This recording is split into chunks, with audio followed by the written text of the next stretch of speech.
True talk with Telakapalli.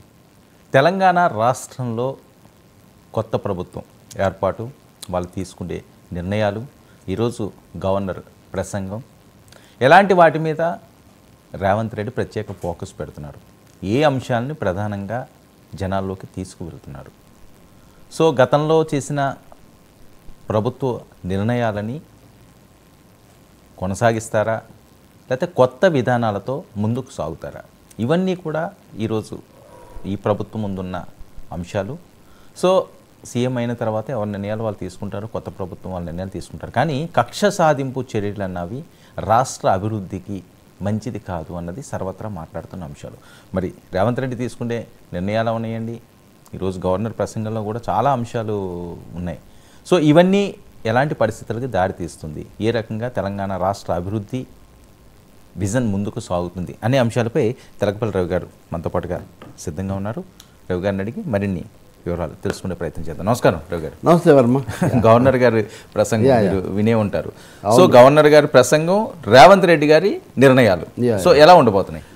Governor Tamilisai ప్రసంగం చూస్తే అది మొత్తం గత ప్రభుత్వం యొక్క విధానాలను చాలా తీవ్రంగా విమర్శగా ధ్వజమెత్తడంగా ఉంది. ఇంకా అందులో రెండో సందేహం ఏం లేదు. ఆ పేరు ఒక్కటి తీయలేదా తప్ప, రెండోదేమో సోనియా గాంధీకి మన్మోహన్ సింగ్కు కృతజ్ఞతలు, గత ప్రభుత్వము 10 ఏళ్ల తర్వాత కాంగ్రెస్ ఇవ్వటం అంటే ఒక విధంగా కాంగ్రెస్కు సరే, కాంగ్రెస్ బీఆర్ఎస్ తగదు పడ్డాయి, ఘర్షణ పడ్డాయి కాబట్టి కాంగ్రెస్ మీద ఉండొచ్చు. తమిళిసైకి ప్రత్యేకించి కేసీఆర్తో ఉన్నటువంటిది కూడా ఆయన వెళ్ళకపోవడం ఇవన్నీ ఉన్నాయి కదా, అవన్నీ కూడా ఆమె ప్రసంగంలో చాలా చక్కగా ప్రతిబింబించాయి. తీవ్రంగా అని కూడా మనం అనుకోవాల్సి వస్తుంది.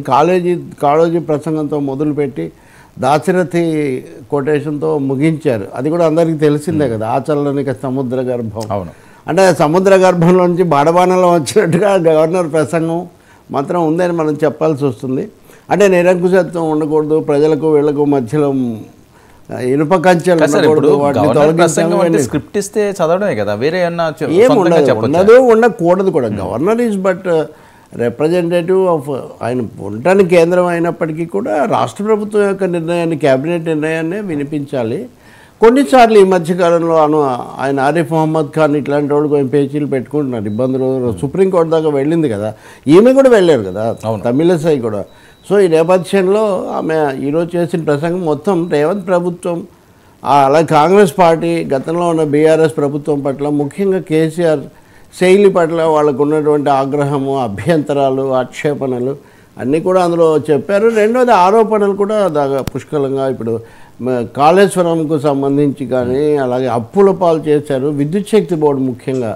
అంటే రేవంత్ చేసిన ఎక్సర్సైజ్ అన్నది ఉంది కదా, 81 కోట్ల అప్పు, 35,000 కోట్ల నష్టం. అలాగే పౌర సరఫరాల శాఖకు 50,000 కోట్ల అప్పు, 11,000 కోట్ల నష్టం అనే విధంగా అన్ని శాఖలు కూడా నష్టాల్లో కూరుకుపోయి అప్పుల పాలై ఉన్నాయి అని చెప్పేటటువంటిది ఒకటి. మానవ హక్కులు, పౌర హక్కులు ఇదివరకు లేవు, ఉద్యమాలను కాస్త సరి చేయలేదు, ఇప్పుడు అవన్నీ కూడా మేము చేస్తామన్నట్టుగా అందులో ప్రసంగం ఎక్కువగా చేశారు. పథకాలంటే ఇంకా సరే ఇప్పటికే మొదలైనవి కొన్ని, కానివి కొన్ని.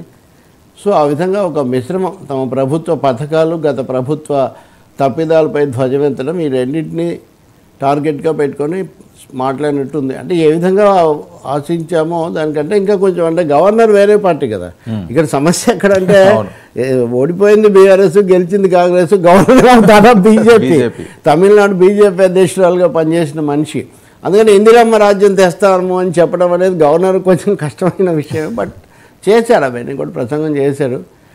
చివరిలో దాశరథిది చదవడం కూడా కొంచెం సరిగ్గా లేదంటే రెండోసారి కూడా మళ్ళీ చదివారు, బాగానే ఉంది. అంటే ఎలా ఉంటుందని మనం ఆశిస్తామో అదే అలాగే ఉంది. సన్నివేశం ఎలా ఉందో, ఉద్రిక్త వివాదగ్రస్తమే ఉందో, అవన్నీ ఆమె ప్రసంగం సూచనగా ఉంది. అంటే రాబోయే రోజుల్లో మనం అవన్నీ చూడొచ్చు ఇంకా ప్రాక్టికల్గా ఒక్కొక్క రంగంలో. సార్, మరొక వైపు కేసీఆర్ గారు డిశ్చార్జ్ అయ్యారు వారం తర్వాత. అవును, ఈ టైంలో ఆయన భద్రత కుదింపు చేయడం అన్నది ఇప్పుడు పెద్ద ఎత్తున వైరల్ అవుతున్న నేపథ్యం. కేసీఆర్కి కానీ కేటీఆర్కి కానీ వై కేటగిరీ వాళ్ళకి కేటాయించడం. సో ఇది నార్మల్గా జరిగే ప్రక్రియ కింద అనుకోవచ్చు అండి. 10 సంవత్సరాలుగా ముఖ్యమంత్రిగా ఉన్న ఆయనకి భద్రత కుదింపు అనే అంశాన్ని ఇది రాజకీయపరమైన అంశంగా చూడాలా, నార్మల్గా చూడాల్సిన అవసరం ఉందా? అంటే వాస్తవంగా అండి భద్రత అనేది మామూలు వర్మ నా భద్రత అంటే కూడా పోలీసులు స్పందించి చేయాల్సిందే. కాకపోతే డబ్బులు వాళ్ళ దగ్గర వసూలు చేస్తామా లేకపోతే మనమే పోలీసులే గవర్నమెంటే పెట్టుకుంటుంది అనేది ప్రశ్న తప్ప, సహజంగా ఒక ముఖ్యమంత్రి హోదాలో ఉండి అన్ని చోట్లకు వెళ్ళి ఆ తాకిడి అవన్నీ కొంచెం ఎక్కువగా ఉంటాయి, సందర్శకులు ఇవన్నీ కానప్పుడు కొంచెం రివ్యూ చేసి థ్రెట్ పర్సెప్షన్ ఏ మేరకు వీళ్ళ భద్రతకు ముప్పు ఉందనేది అంచనా వేసి దాని ప్రకారం భద్రత కల్పిస్తూ ఉంటారు. సో ZY Z++, ఇవన్నీ చాలా ఉన్నప్పుడు బహుశా ఆ కోణంలో పర్సెప్షన్ అంతగా లేదు అనే ఉద్దేశంతో తగ్గించి ఉండొచ్చు. కొద్ది రోజులు అది అర్థమవుతుంది కదా. కాబట్టి అయితే మీరు ఇది కూడా తగ్గింపు కూడా ఒక విధమైన కక్ష సాధింపు ఇట్లాంటి మాటలు కూడా వస్తూ ఉంటాయి. మనం కొద్ది రోజుల్లో చూడాల్సి వస్తుంది. వాళ్ళ అవతరాలు కూడా కోరుకోవాలి కదా నిజంగా. అంటే ముఖ్యంగా కేసీఆర్ కానీ లేదా ఆయన సహాయకులు ఆయన పార్టీ కానీ ఇది చాలా తప్పు చేశారు అనే మాట వస్తే అది వేరే విషయం. కానీ లేదు, ఇఫ్ దే ఆర్ హ్యాపీ కొన్నిసార్లు తగ్గించమని కూడా అడుగుతుంటారు వీళ్ళందరినీ మళ్ళీ ఎక్కడ ఇది చేయటం అన్నట్టుగా. సో ఇక న్యాచురల్లే అనుకుంటున్నాను నేను. నిజంగా భద్రత దీని పర్యవసానాలు ఎలా ఉంటాయనేది చూసి దానివల్ల ఆయనకి ఏమైనా అసౌకర్యం కలిగితే తప్పకుండా మళ్ళీ పునరుద్ధరించాల్సి ఉంటుంది. కేసీఆర్ భద్రత అనేది ఇప్పటికీ కూడా కీలకమైందే. రెండోది అనేక విధాల ఆయన ప్రాధాన్యత అవన్నీ అట్లాగే ఉంటాయి. కాబట్టి కేటీఆర్ ఆటోమేటిక్గా chief minister son and he himself is a minister. ఇప్పుడు ఆయన మామూలు ఎమ్మెల్యే. సో అది మనం దేశంలోనే అసలు భద్రతా వ్యవస్థ ఇంత తీవ్ర స్థాయిలోకి రావడానికి రాజీవ్ గాంధీ హయాంలో, ఇందిరాగాంధీ అది తర్వాత ఇవన్నీ వచ్చాయి దేశంలో. అలాంటి చోటే రాజీవ్ గాంధీ తర్వాత ఎలా తగ్గించారు, మోదీ వచ్చాక ఎలా తగ్గించారు, ఇవన్నీ రకరకాల లెక్కలు ఉన్నాయి. ఏమవుతుందో మనం చూడాలి. వాళ్ళ స్పందనను బట్టి వీ కెన్. బట్ రివ్యూస్ అయితే జరుగుతుంటాయి. కానీ దానికంటే ఇప్పుడు ఇంకా కొంచెం మీడియాలో మసాలాను కొంచెం చర్చ ఎక్కువగా రేవంత్ రెడ్డి అదే ఇప్పుడు అదే అంశం నేను నెక్స్ట్ అదే అడగబోతున్నాను. రేవంత్ సోదరుడు కొండలరెడ్డికి ఎస్కార్ట్ ఇవ్వడం, ఆయన మంత్రి కాదు ఎమ్మెల్సీ కాదు, ఏ రకంగా ఆయనకి ఎస్కార్ట్ ఇస్తారని ఈ వివాదం ఏంటి? అంటే కేవలం ఆయనకి ఇవ్వలేరు, గట్టిగా ఒక వ్యక్తికి అయితే ఎస్కార్ట్ ఇవ్వడం కుదరదు. మరి ఏదైనా ప్రత్యేక పరిస్థితులు ఉన్నాయా, అందులో ఇంకా ఎవరైనా ఉన్నారా? ఇంకా ప్రత్యేకత ఏమున్నది సార్? సీఎం గారు తమ్ముడు. అది రైటే. అదే ఆయన ఫ్యామిలీ మెంబర్స్ కింద ఒక లిస్ట్ ఉంటుంది. ఆ ఫ్యామిలీ మెంబర్ కింద చూపించి ఇమీడియట్ ఫ్యామిలీలో ఉంటారనేది ఉంటే అప్పుడు కూడా కొన్ని ఫ్యామిలీ మెంబర్స్కి కూడా కొంత భద్రత ఇస్తారు. అది ఇప్పుడు మనం కేసీఆర్ ఉన్నప్పుడు కేటీఆర్ఏ కాకుండా కవిత వీళ్ళందరికీ కూడా ఉండేది కదా కొంత.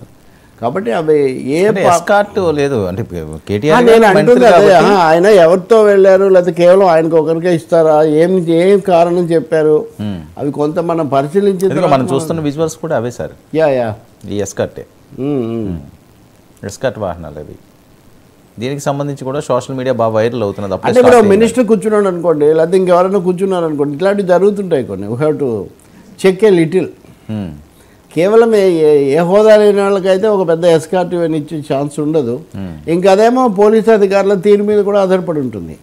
ఇప్పుడు రేవంత్ ఇంకా ముఖ్యమంత్రి కాకముందే ఈయన వెళ్ళారని పాప మా డీజీపీ మీద చర్య తీసుకొని ఇప్పుడు పక్కన పెట్టారు కదా. అవును. సో ఇలాంటివన్నీ కొంచెం పోలీస్ అఫీషియల్స్ డిస్క్రిషన్ మీద కూడా, వాళ్ళ విచక్షణ మీద కూడా ఆధారపడి ఉంటుంది. అది ఒకసారి అరసారి అయితే వేరే విషయం. అదే ఒక పర్మనెంట్ టెండెన్సీ అయిందనుకోండి అప్పుడు డిస్కషన్ వస్తుంది. సో ఈ 3-4 కోణాలు ఉన్నాయి ఇక్కడ. మనం కొంచెం స్టడీ చేసాక రేపు మాట్లాడవచ్చు. I think we can.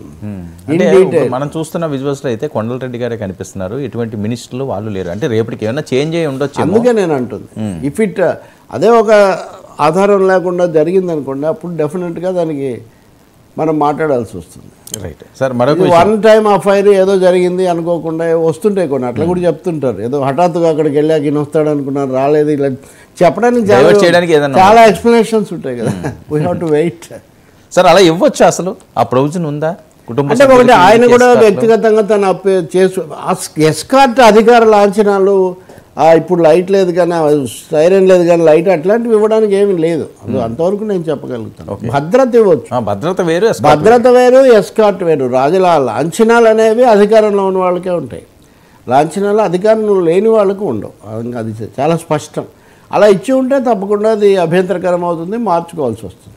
Right. Sir మరొక విషయం, ప్రగతి భవన్పై మొదటి రోజే చాలా రచ్చ జరిగిన నేపథ్యం. రచ్చని కొంతమంది అనుకోవచ్చు, మౌత్ టాక్ అని కొంతమంది. ఎందుకంటే ప్రగతి భవన్ ఆ కంచెలన్నీ కూడా బద్దలు కొట్టాం, ఇది పూర్తి స్థాయిలో ప్రజాభవన్గా మార్చేస్తామని చెప్పి మాట్లాడిన నేపథ్యం. కానీ ఇప్పుడు ఆ పరిస్థితి లేదు. అది ప్రజాభవన్ అవ్వలేదు, స్టడీ సర్కిల్ ఏదో చేస్తామన్నారు, అది అవ్వలేదు. డిప్యూటీ సీఎం గారు నివాసంగా అది మార్చడాన్ని, ఇది కూడా వైరల్ అవుతున్న అంశం.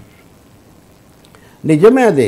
ఆ రోజు కూడా నేను మీకు చెప్పా, భవనాలు అనేవి ఇప్పుడు అమెరికా అధ్యక్షుడు వైట్ హౌస్లోనే ఉంటాడు, బ్రిటిష్ ప్రధాని 10 డౌనింగ్ స్ట్రీట్లోనే ఉంటారు, అలాగే ప్రధాని ఇప్పుడు రేస్ కోర్స్ రోడ్లోనే ఢిల్లీలో ప్రధాని నివాసం ఉంటుంది, ఫిక్స్ చేశారు దాన్ని. ఇప్పుడు అట్లా కాకుండా ఒక ముఖ్యమంత్రి మారినప్పుడు అంతా మారక్కర్లేదు. ఇప్పుడు ఈ పక్కన ఉన్నది రాజశేఖర రెడ్డి వచ్చినప్పుడు కట్టించారు గ్రీన్ ల్యాండ్స్లో క్యాంప్ ఆఫీస్, తర్వాత కేసీఆర్ వచ్చి అది కట్టుకున్నారు. ఇప్పుడు ఈయన కూడా వచ్చాక ఎంసీహెచ్ఆర్డీ అని అదే పనిగా వినిపించిన దశలో నేను అలా అన్నాను. అయితే నిన్న ముఖ్యమంత్రి రేవంత్ రెడ్డి మీడియా చిట్ చాట్లో ఏమి కొత్త భవనాలు ఏమి కట్టబోవడం లేదు, ఉన్నవాటినే మేము చేస్తాము, ఇక్కడే అవసరమైతే తాత్కాలికంగా నా క్యాంప్ ఆఫీస్ కూడా పెట్టుకుంటాను భట్టికి ఇచ్చారు. సద్వినియోగం అయితే మంచిదే, ఎలాగో ఆయనకు భవనం ఇవ్వాలి, ఉప ముఖ్యమంత్రి దాదాపు పోటీ పడిన వ్యక్తి కాబట్టి ఆయనకి ఇవ్వడంతో పాటు ముందున్న పబ్లిక్ పార్ట్ అది రెసిడెన్స్ ఏమో ఆయనకి ఇచ్చి ఇది ముఖ్యమంత్రి వాడతాడు అంటున్నారు తాత్కాలికంగా. వాడగలిగితే వాడచ్చు అసలు దాన్నే. అంటే అక్కడి నుంచి ఇక్కడికి ట్రాఫిక్ మళ్ళీ సమస్య కదా ప్రతిసారి అని ఇంటి పక్కనే అక్కడ కట్టుకుంటారు అంటున్నారు. ఎంసీహెచ్ఆర్డీలో ఖాళీ స్థలంలో కట్టడమే మళ్ళీ ఒకటి ఏర్పాటు చేసుకుంటారంటున్నారు. అది చూడాలి. ప్రగతి భవన్ మీద కూడా, ప్రగతి భవన్ అనేది కూడా మంచి పేరే, మనం ఎలా ప్రజాస్వామికంగా వాడతామనేది ప్రశ్నే తప్ప దాని అనేక ట్విస్టులు టర్నులు ఏమీ అక్కర్లేదు. ఆ భవన్ మీద కేసీఆర్ పేరు మీద ముఖ్యమంత్రి దాని మీద ఎవరో మసిపూశారు, ఇలాంటివన్నీ కూడా అవసరం లేనటువంటి పనులు. ముఖ్యంగా ఫస్ట్ చీఫ్ మినిస్టర్ ఆయనే, సెకండ్ చీఫ్ మినిస్టర్ ఆయనే, అది ఎక్కడికి పోతుంది ఆయన హయాంలో కట్టింది. రేపు రేవంత్ రెడ్డి తర్వాత మళ్ళీ ఇంకో ముఖ్యమంత్రి వచ్చాడు అనుకుంటే అప్పుడు కూడా మళ్ళీ ఇలాగ చేస్తుంటే మనం చరిత్ర ఎందుకు రాసుకుంటాము? ఒక్కొక్క పేజీ చింపుకుంటూ పోవడానికి కాదు, ఒక్కొక్క పేజీ కలుపుకుంటూ పోతాం, ఒక్కొక్క దాని నుంచి చరిత్ర అట్లా ముందుకు పోతుంటుంది.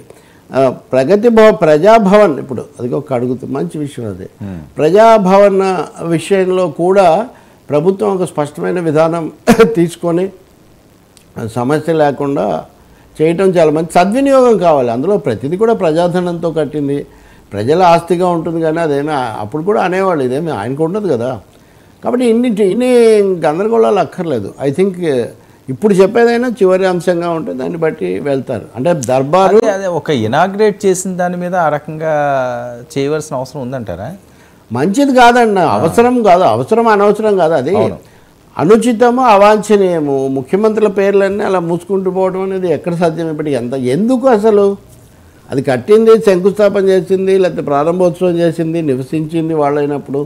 ఇదేది రాజ్యాలు మారడం లేదు. ఇప్పుడు కొన్ని దేశాల్లో ఎవరో నియంత్రణలు కూలిపోతే కొంచెం దాన్ని వెళ్ళి ప్రజలు చేస్తుంటారు. ఇప్పుడు మీరు రాజకీయంగా విమర్శ చేస్తే చేయొచ్చు, కానీ ఆయన ఏమి ప్రజలు ఎన్నుకున్న ముఖ్యమంత్రి, తెలంగాణ ఉద్యమానికి కూడా నాయకత్వం వహించారు. కాబట్టి ఒక్కసారిగా పర్సనాలిటీ అంతా మారిపోదు కదా ఖచ్చితంగా. ఇంకోటి ఏమో దీన్ని సద్వినియోగం చేయడం అన్నప్పుడు రకరకాలుగా దాన్ని ఒకటొకటి ప్రతీకగా సింబల్గా చూపించారు మీరు. ప్రజాభవన్, ప్రగతి భవన్ అనే దాన్ని ఆయన దీనికి మీరు చూపించారు. ఆయన ఓడిపోయారు, ఆయన వెంటనే ఖాళీ చేశారు, ఇంకా అక్కడే ఆమోదించేశారు కదా. ఇంకా దాన్ని ఫర్దర్గా సాగదీసేసి రకరకాలు చేయాల్సిన అవసరం లేదు. తొందరగా ముగియాలనుకుంటున్నా. ప్రజాభవన్ చర్చ ముగిసి ప్రజాప్రభుత్వ కార్యకలాపాలు నడవడం చాలా ముఖ్యం. సద్వినియోగం చేయాలంతే. అంటే ఇంకా ఆయనకి నివాసం కింద కేటాయించారంటే ఇంకా ప్రజాభవన్ అంతే కదా. ఇప్పుడు భట్టి గారు ఉంటారు ఉప ముఖ్యమంత్రి, ఆయన ఉంటే ఏమైంది? ఇప్పుడు అంతకుముందు ఉన్నప్పుడేమో ఇంకొకరు ఉంటే చాలా ఇదైపోయి, ఈయన ఉంటే మామూలు హఠాత్తుగా ప్రజాస్వామ్యం, అంతకుముందు నిరంకుశత్వం, అట్లా చెప్పలేం కదా మనం. పద్ధతుల్లో కొన్ని చిన్న చిన్న తేడాలు మీకు నాకు ఉన్నట్టుగా అక్కడ ఉండొచ్చు. ఓవరాల్గా శైలిలో ప్రజలకు కొంచెం దూరం అయ్యారనేది ఒకటి ఉంది. అది ఎన్నికలకు కూడా అయిపోయాయి, ఇంకా దాన్ని సాగదీసుకునే అవకాశం లేదు. అందుకే తొందరగా ముగిస్తున్నారు. మీరు అది అర్థం చేసుకోవచ్చు. ప్రజాభవన్ అన్నది ఇదే. ఇప్పుడు ఈ రోజుల్లో సినిమాల కలెక్షన్స్ ఎక్కువ రోజులు లేవు కదా. ఫస్ట్ 2 డేస్లో కలెక్షన్ వస్తేనే వచ్చినట్టు. కాబట్టి ఫస్ట్ 2 డేస్లో ఇట్లాంటివి ఇంటే రాజకీయాల్లో కూడా ఈ టెక్నిక్ ప్రవేశించింది. మీరు అది తెలుసుకోవాలి. రాగానే మీరు ఏం చేశారు, మొదటి సంతకం ఎక్కడ పెట్టారు, ఎక్కడ మీరు కనిపించారు, ఎవరిని పలకరించారు, ఇవన్నీ చాలా కీలకం. ఆ తర్వాత రోజు మీరు ఎలా తంటారు పడతారు, వచ్చి చూడరు, మాకు చెప్పినవి చేశారా లేదా అదే చూస్తారు. సో రేవంత్ రెడ్డి సినిమాలు కూడా బాగా చూస్తారు, హుషారైన యువ నాయకుడు కదా. కాబట్టి this things have happened. I think దాన్ని ముగించి ఒక సార్థకత చేకూర్చే వైపు వెళ్ళాలి. సార్ అది ముగించి ఇప్పుడు రాజశేఖర రెడ్డి కట్టుకున్న దాన్ని కూడా సద్వినియోగం చేసుకోవచ్చు. అది ఇప్పుడు ఎలా వాడాలి, అక్కడే అన్నీ జరుగుతుండేవి వాస్తవానికి. చాలామంది వచ్చేవాళ్ళు, అది ఉంది అట్లాగే. ఆ వెనక ఇది, ఆ ముందు ఆయన అందరినీ కలుసుకుంటున్న క్యాంప్ ఆఫీసు, ఇదిగో ఇలాంటి ఇది కూడా ఒకటి ఉండేది. మిస్టర్ చీఫ్ మినిస్టర్ చేయడానికి ఒక స్టూడియో ఉండేది. అవన్నీ ఎందుకు ప్రతిసారి ఇప్పుడు మనం నిచ్చెన ఎక్కిన కొద్దీ కింద ఉన్న ప్రతి మెట్టు ఇలా అనుకుంటూ పోతే నిచ్చెనే ఉంటుంది కదా దిగడానికి. కాబట్టి ఉండాలి, అందులో సందేహం ఏం లేదు. బట్టి అక్కడికి వెళ్తున్నారు కాబట్టి అది సరైన దారిలో నడుస్తుందని ఆశిద్దాం. అది కూడా ఆయనకు నివాసమే అంటారు. మళ్ళీ యువత